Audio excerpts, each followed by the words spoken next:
दोस्तों, नासा को दुनिया में सबसे सुरक्षित स्पेस एजेंसी माना जाता है।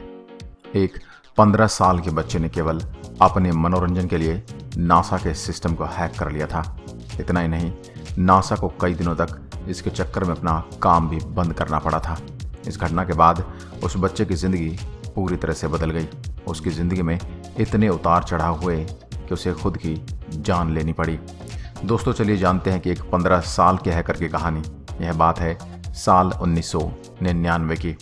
कंप्यूटर और इंटरनेट का चलन अमेरिका में शुरू हो चुका था।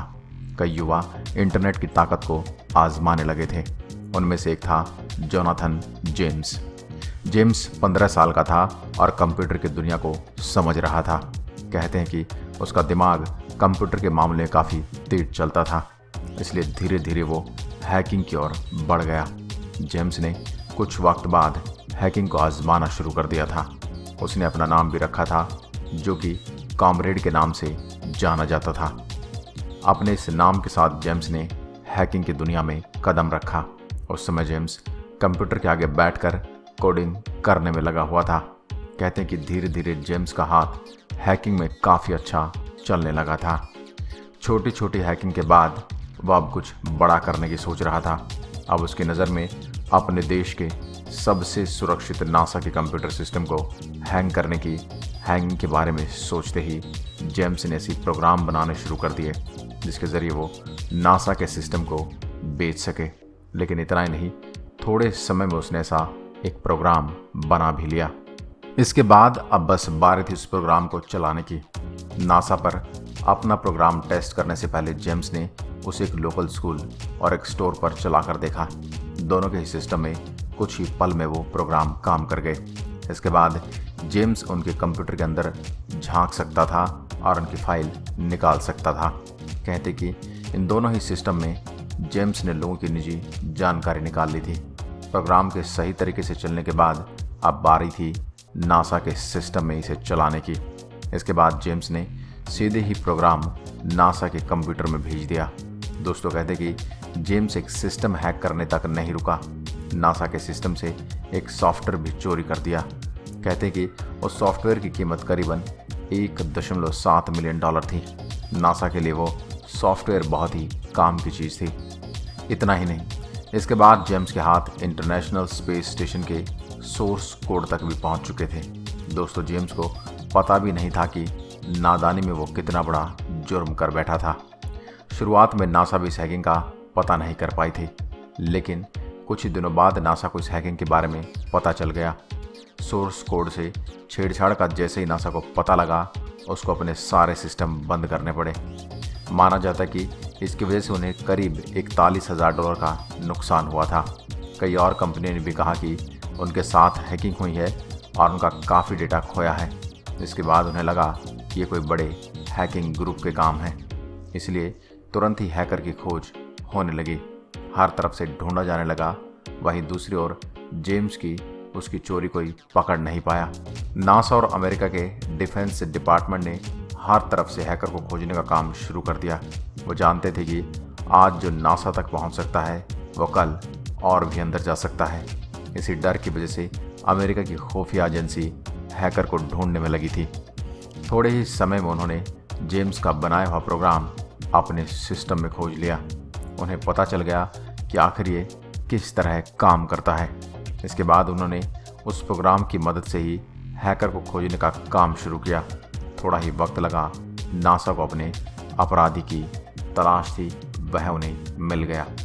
उन्होंने पता लगा लिया कि जेम्स के घर से ही इस प्रोग्राम को नासा पर छोड़ा गया था। अपराधी की लोकेशन पता चलते ही पुलिस उसे गिरफ्तार करने निकल पड़ी। जेम्स को खबर भी नहीं थी कि उसके साथ क्या होने वाला है। अगले ही पल जेम्स के घर पुलिस आ गई और हैकिंग के जुर्म में उसे गिरफ्तार कर ले गई। इससे पहले वो कुछ समझ पाता, उसे सलाखों के पीछे डाल दिया गया था। अगले दिन जेम्स को कोर्ट में पेश कर दिया गया था। इतना ही नहीं, हैकिंग करने के जुर्म में जेम्स को 6 महीने की सज़ा भी मिली। उसकी सज़ा काफ़ी कम थी क्योंकि उस समय जेम्स नाबालिग था। जेम्स अमेरिका का पहला नाबालिग बंदा था जिसे हैकिंग के लिए सज़ा मिली। इसके बाद जेम्स ने उन सभी डिपार्टमेंट से माफ़ी मांगी कि उसने हैकिंग की थी। हालांकि हैकिंग और जेम्स का साथ यहीं ख़त्म नहीं हुआ, अभी उसकी ज़िंदगी में एक नया मोड़ आना बाकी था। दोस्तों, सज़ा के 6 महीने जेम्स के लिए बहुत कठिनाइयों से भरे थे। इसके बाद से वो डिप्रेशन में रहने लगा था, उसे एक अपराधी माना जाने लगा था। लोगों के आरोपों के चलते जेम्स बहुत परेशान हो गया था। इतना ही, खुफिया एजेंसियों की नज़र हर समय जेम्स पर थी। वो नहीं चाहते थे कि जेम्स फिर से हैकिंग को अंजाम दे। कुछ सालों बाद अमेरिका में फिर से बड़े लेवल की हैकिंग को अंजाम दिया गया। इस हैकिंग का तरीका ठीक वैसा ही था जैसा जेम्स ने इस्तेमाल किया था। जांच में जैसे ये बात सामने आई, सुरक्षा एजेंसियों का सबसे पहला ध्यान जेम्स की ओर ही गया। इसके बाद उन्होंने बिना कुछ सोचे ही सीधा जेम्स के घर पर रेड मार दी। ये रेड जेम्स को बिना बताए की गई थी और उसे उनको बहुत हैरान कर दिया था। जेम्स के घर से कोई सबूत नहीं मिला और खाली हाथ ही उसके घर से चले गए थे, मगर उनका शक इससे कम नहीं हुआ था। दोस्तों, कहते कि इस रेड के बाद जेम्स घबराया हुआ रहने लगा था। उसे लगा कि उसके पुराने जुर्म के कारण इस बार वो बेवजह ही सलाखों के पीछे आ जाएगा। दूसरी ओर एजेंसी वाले ही हर समय जेम्स पर नज़र रखने लगे थे। धीरे धीरे जेम्स के अंदर का डर बढ़ने लगा, वो परेशान रहने लगा और फिर वह फिर से जेल नहीं जाना चाहता था। रेड हुए 2 हफ्ते भी नहीं हुए थे कि एक दिन अचानक से खबर आई कि जेम्स ने आत्महत्या कर ली। उसने अपनी बंदूक से खुद को गोली मार ली थी। इतना ही नहीं, जेम्स ने 5 पन्नों का सुसाइड नोट भी लिखा था। उन पन्नों पर जेम्स ने लिखा था कि उसे कानून व्यवस्था पर कोई भरोसा नहीं है, उसे गलत कामों के लिए दोषी माना जा रहा है, इसलिए वो अपनी जान ले रहा है ताकि उसके जाने के बाद लोग उसकी परेशानी को समझ पाएं। उसके साथ ही अमेरिका के एक सबसे बड़े हैकर का अंत हो गया। जेम्स की कहानी बताती कि कभी भी ज़िंदगी बहुत ही गलत मोड़ ले सकती है। मजाक में जेम्स ने हैकिंग की थी, अगर उस मजाक के कारण ही उसकी जान चली गई। 15 साल की उम्र में जेम्स ने नासा के सिस्टम को हैक करके दुनिया में तहलका मचा दिया था। हालांकि यह तहलका आखिर में उसकी खात्मे की वजह बना। तो दोस्तों, इस बात को लेकर मैं आपको एक सलाह देना चाहता हूँ कि बढ़ती टेक्नोलॉजी का दुरुपयोग न करें, ऐसा सही मामलों के लिए इस्तेमाल इसका किया जाना चाहिए।